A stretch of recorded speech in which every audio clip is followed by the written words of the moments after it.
Sa mga nagtatanong mga kabisdak kung gaano ba daw ito kahaba yung lagayan ng punt dito sa machine namin, no? So ayan po mga kabisdak, no, sa mga nagtatanong dito sa tungkol dito sa machine natin mga kabisdak, yung gamit kong pang hardbound, kung gaano daw kahaba itong lagayan ng punt. Iba na po kasi yung design ngayon ng machine, hindi na ganito kasi nga po nasabi ko dati, ito ay mga old model na po ito. Yan, tsaka ito yung isa. Sa tingin ko naman mga kabistak, yung bagong design ngayon na machine ay siguro naman pare-pareho lang po yung haba niya. Ito mula dito hanggang dito. So ang nagkaiba lang kasi ito yung ang forma lang kasi pag ganun, ito pa diretso lang. Tapos ito kasi ay naaangat po yan. Yan, pwede mong iangat yan, itaas. Yan, kagaya po yan dito ng isa. Naangat din po yan.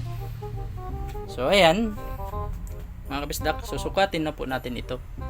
Yan, iangat ko lang po. Apat po yung pihitan yan sa harap, tapos isa po dito sa yung bagong model na machine po mga kabisdak ay wala na po ito. So tatlo lang siya yung pihitan. So ayan, pag angat naman ito ganyan.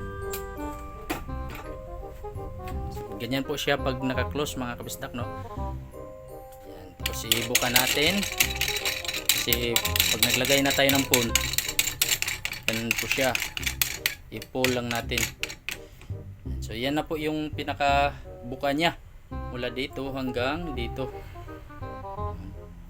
Tapos susukatin na po natin kung gaano ba siya kahaba. Ayan po. Mula diyan. Yan, tapos mula dito.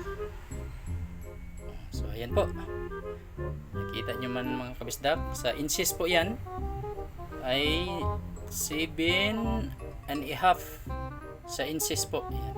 So medyo sobra pa nga siya sa 7.5 mga kabisdak, no? So 7.5 inches po ang haba niya. Ganun siya kahaba. So pare-pareho lang siguro yan sa bagong design ngayon na machine. Ganun din siguro din kahaba siya. So ayan, ganyan lang po mga kabistak ko. So pareha lang po yan doon. Kasi pareha lang naman to. Sa mga nagtatanong at nagko-comment kung gaano ba to kadaming liters na mailagay. So lagyan na po din po natin ng liters ngayon para makita nyo. Ayan na po mga kabistak. So, lagyan lang natin ng punuin lang natin para yan. Yan talaga yung pinakapuno niya. So, ganun talaga yung puno niya. Yung wala na siyang space dito.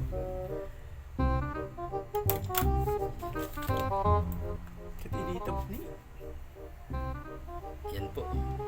So ganun siya kadami ang liters na mailagay. So depende po yan sa liters. Pag all caps kasi medyo konti lang.